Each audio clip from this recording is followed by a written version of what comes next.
So hey y'all, I'm back with another video. So tonight's video is yet again another Chioma Chats video on camera edition. Hope you all are glad to see me again. I know I've been pushing out the videos. So I'm actually not gonna do the Chioma Chats theme song today because I kind of want to just get into the point. I feel like this is not really a Chioma Chats video. Like it is, we chatting and I'm Chioma, but it is a little bit different because this is a little bit more candid. So by the title, we're gonna be talking about, something that I feel like I've been holding in for a while, kinda. I mean, I've been expressing, but I haven't done like a video on this in a while. I've done definitely a lot of rants. It's been like maybe a few months since I've actively gone off on YouTube, but being more specific about it and actually making it a video where y'all can see me and I can speak from my experience. So if I'm being honest, this is a conversation that I didn't know how to have until recently. This isn't like a gossip or tea video or whatever. This isn't celebrity breakdown. Okay, this one is a little bit more personal and honestly overdue. We're talking about YouTube burnout, okay? And why so many creators are leaving this platform or taking a step back or just confused about it, and why I have seriously been considering doing the same for a while. If you've been watching me for any length of time, I've been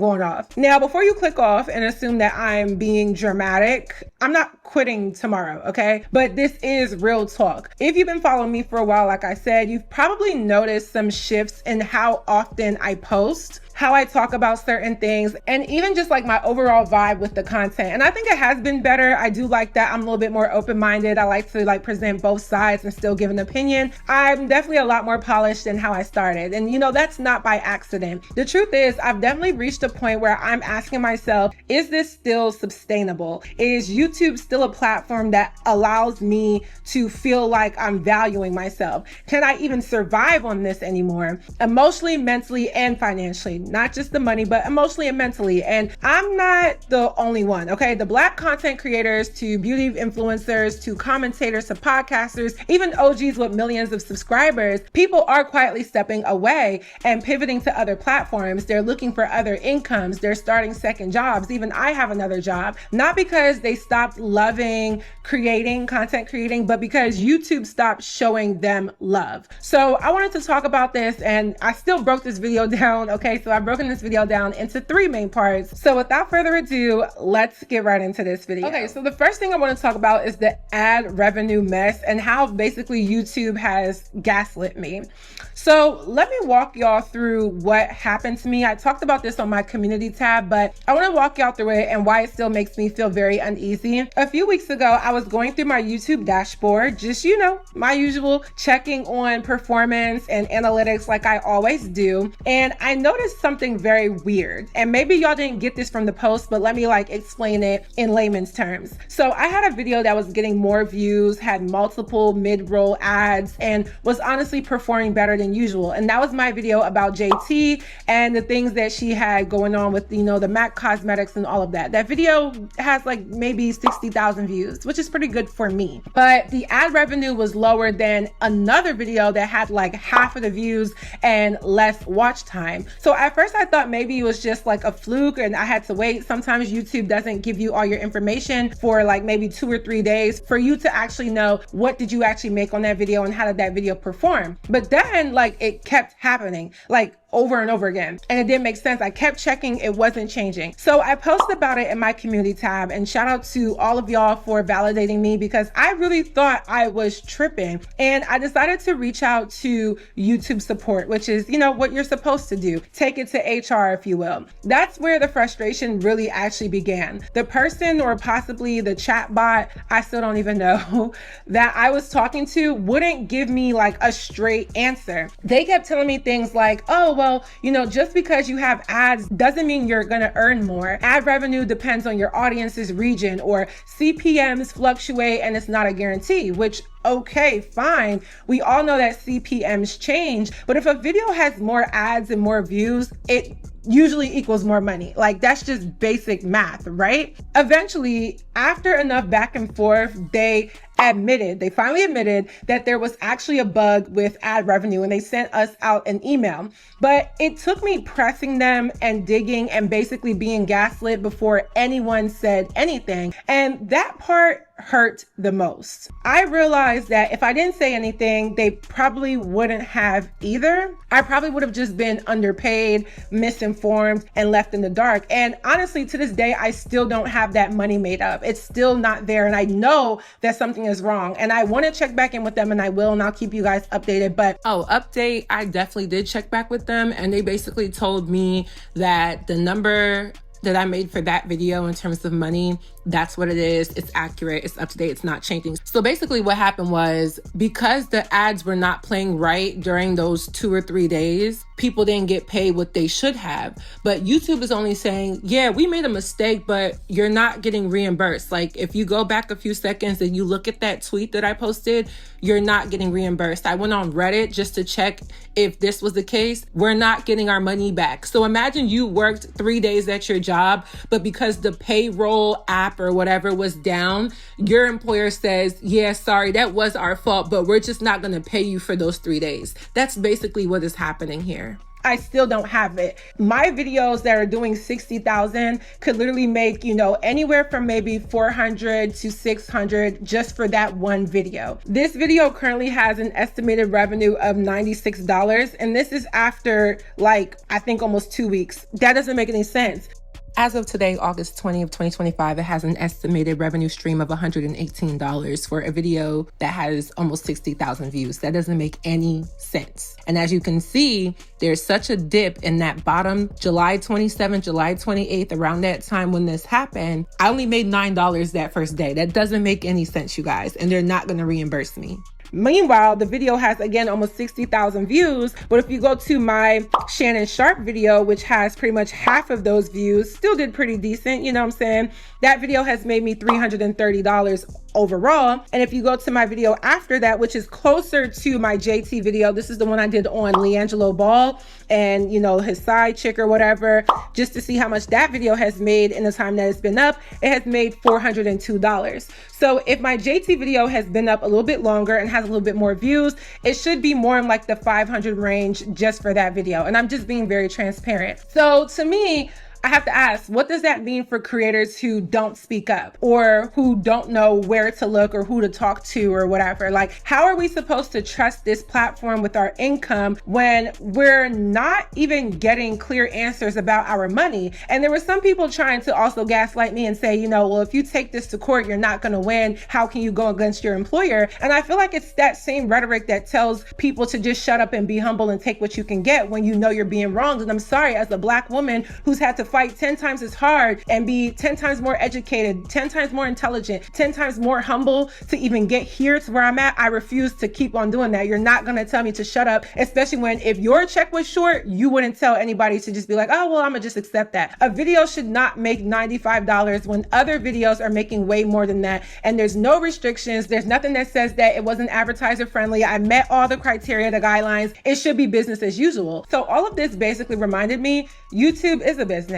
And like most businesses, they will protect their image before they protect their creators or their employees. So moving on to my second point, which is burnout culture, race, and really just the pressure to be palatable. And I've been struggling mentally with this one and being all honest, because we have to kind of talk about the bigger picture, because this isn't just about one glitch or one paycheck. Okay. I've been on this platform, talking. This is really to me about, burnout and the bias and the mental toll of being a content creator, especially when you're a Black woman in this space. And I feel like maybe I tricked myself to believe that, well, I'm doing better than most at a certain point. I had the views, the subscribers, the sponsorships, and still do, I've worked hard, but I feel like I'm almost being passed up. I feel like I'm almost washed up in a way. And I know maybe some of y'all may feel like, no, Chioma, don't say that, but I really do feel that way. I feel like everyone around me, and I'm not trying to compare, I'm just making an observation, is maybe dealing with the same things, but being rewarded for, I don't even care if they're doing half the work. You're just being rewarded, whether you're my peer, you're the same race or not. I'm like, how can someone spend all this tenure year on a platform just to be treated like this. Once upon a time, I had a 5-figure month on YouTube. My biggest check to date on YouTube, I'll be honest, was $15,000. That check, it literally changed the game for me. I thought, okay, I can finally do this full time, and I've made it. I didn't expect to make it every month, but you know what I'm saying? I was like, my video was up. I had a video go viral. It brought me so many more subscribers. I even hit over the 200,000 mark because of this video. And that was in 2022. It's 3 years later, and I don't think I've peaked like that again. So now I don't make anything close to that, not even on my best month. If it wasn't for my sponsorships, I genuinely don't know how I'd be able to keep doing this. In all honesty, YouTube alone, and I'm being honest, for those of you that want to do it, it's not enough to survive on anymore. At least not for creators like myself. Not saying it works for everybody that way. And while I still get to pay my bills and keep a roof over my head, I'm very grateful. I've also had to pick up a second job. The money is not money, and like they've been saying, I'm trying to monetize other platforms. You know, I'm on Spotify. You guys told me to do short form content. I've been posting on TikTok. You guys told me to make a vlog channel. I'm doing that. Y'all told me to make my thumbnails stand out. I did that. Y'all told me to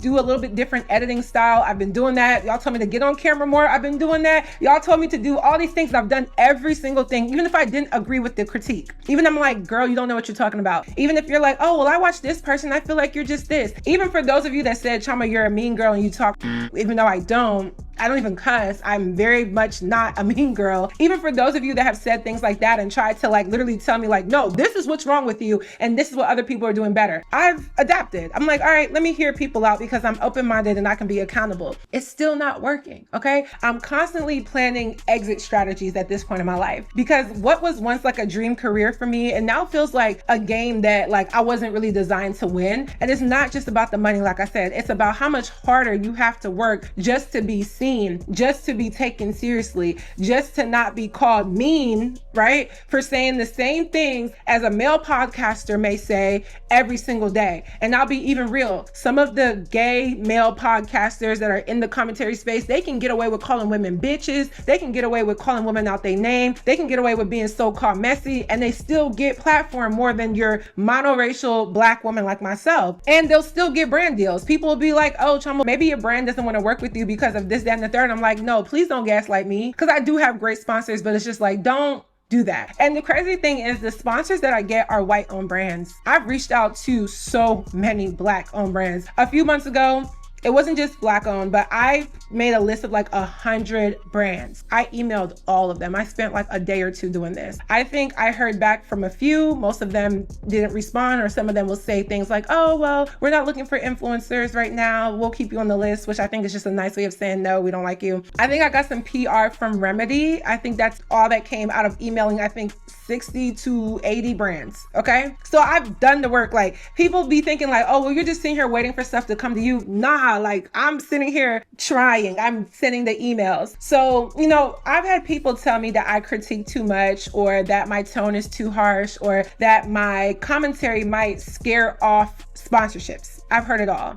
Even though a lot of people are still doing the same thing, even though there are men with podcasts who are terrible men who have terrible allegations, but still getting sponsored, right? Meanwhile, like I said, white male creators get entire platforms to spew misogyny and racism and harmful rhetoric, and they're still making millions. I mean, let's be real. So what is it really? Why is it that when I speak up, it's a problem? I actually went to school for this. You know what I'm saying? I don't think you need a degree to be a YouTuber, not at all.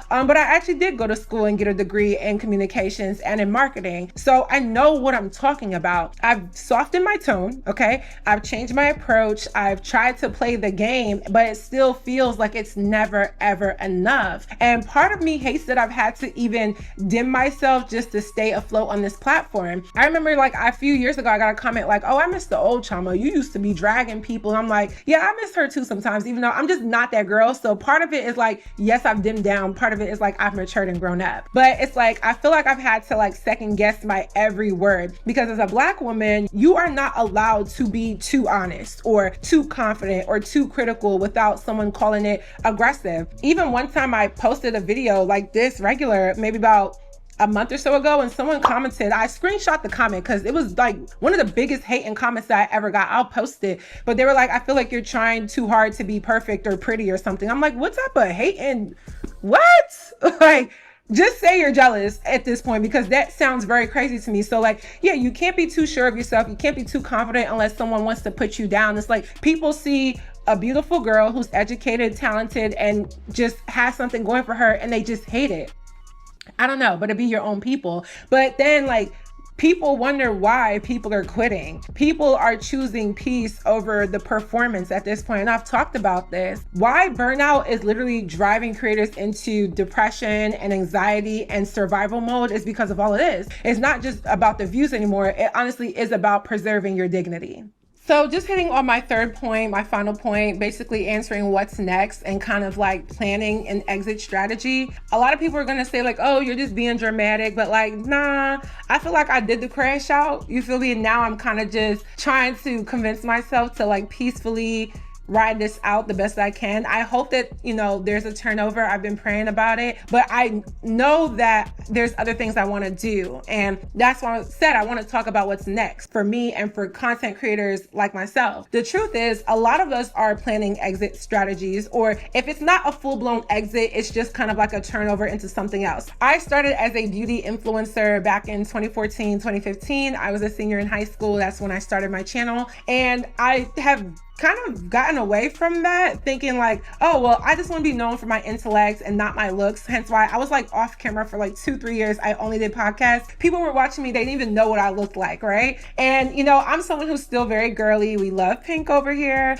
We love hair. We love makeup. I do everything myself. And I've been trying to get back into that. Hence why I've been collaborating with a lot of beauty professionals here in Atlanta now that I've moved. I'm also restarting my modeling company, Queen Team Models. And, you know, I'm just trying to figure out other things I can do, maybe not a full-blown quitting or exit, but just other things that make this feel a lot less stressful. Some content creators are going to Twitch. I have like a whole streaming setup that's about to get on and going, because I'm like, well, maybe if I just stream, you know, I don't have to deal with certain things. Some people are moving to TikTok, which I've been also posting on there. Some people are building a Patreon, which a lot of you have suggested, and I do have a Patreon. It's just, you know, having to post on there. I don't want to make y'all have to pay for something, but it's kind of like, I don't even know what else to do. Some are starting businesses. Like I said, I'm doing my company. Some are just leaving content creation altogether. And I truly get it. You can't keep pouring your soul into a platform that barely acknowledges your existence, especially when you've been on here for over a decade. And honestly, if I had enough grant funding for my modeling agency, grant writers hit me up, but for my agency, Queen Team Models, which is my true passion, that's where my true passion lies,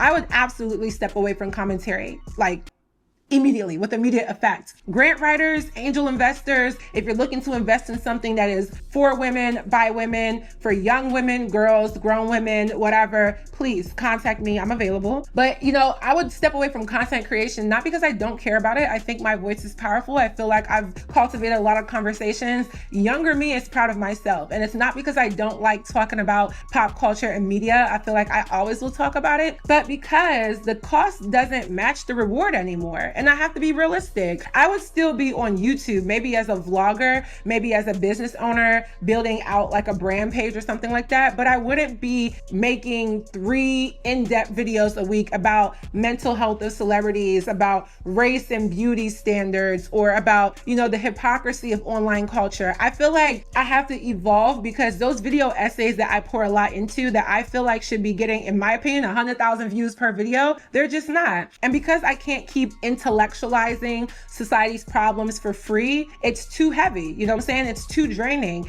And some people just are not, how do I say this? They're just not, they just don't want to get it. Like, I have a niche market. If you watch me, you're probably an intellectual, but that's not the average person, I'll be honest. And honestly, this is sometimes a thankless job. So if you're watching this and you're wondering, where are your favorite creators or the girls that you always used to watch, and where are they going? This is why. They're honestly exhausted. They're very much underpaid. They're over criticized, and they're not crazy for wanting better. So just in closing thoughts, yes, YouTube isn't what it used to be, and we all know that. We all see that. And I feel like celebrities, or like just that culture of immorality has basically ruined the platform. I don't think it will ever be what it was ever again, but I am grateful for my journey. Like, this was an 11-year thing for me. And like I said, I'm not quitting tonight, tomorrow, but I know there will be a day where I just really hang it up. And I'm very grateful for the community that I've built. I'm very grateful for you, especially if you're still watching here, still commenting, still supporting. I'm very grateful for that. So I just want that to be known. And I kind of just want y'all to let me know your thoughts on my commentary down below. What do you think? What do you know? Are you a creator who kind of feels this shift? Have you noticed the burnout in some of your faves that you watch? And honestly, where do you see the future of content creation going? I really want to know that, because I do genuinely want to hear from y'all, and I do thank y'all for being here. So that is it for this video. I hope you all enjoyed. Definitely support me on my pageant journey. The link is pinned down below. Please, we're almost to the end of this. I have a few more weeks left. I think I'm in 12th place, so I need some more votes. So if you guys can spare, it's $5 for one vote. You can donate $5, $50, $100, $500. Ooh, I would thank you. But that is it, y'all. Don't forget to follow me on all of my social media networks, and I will see y'all in my next video.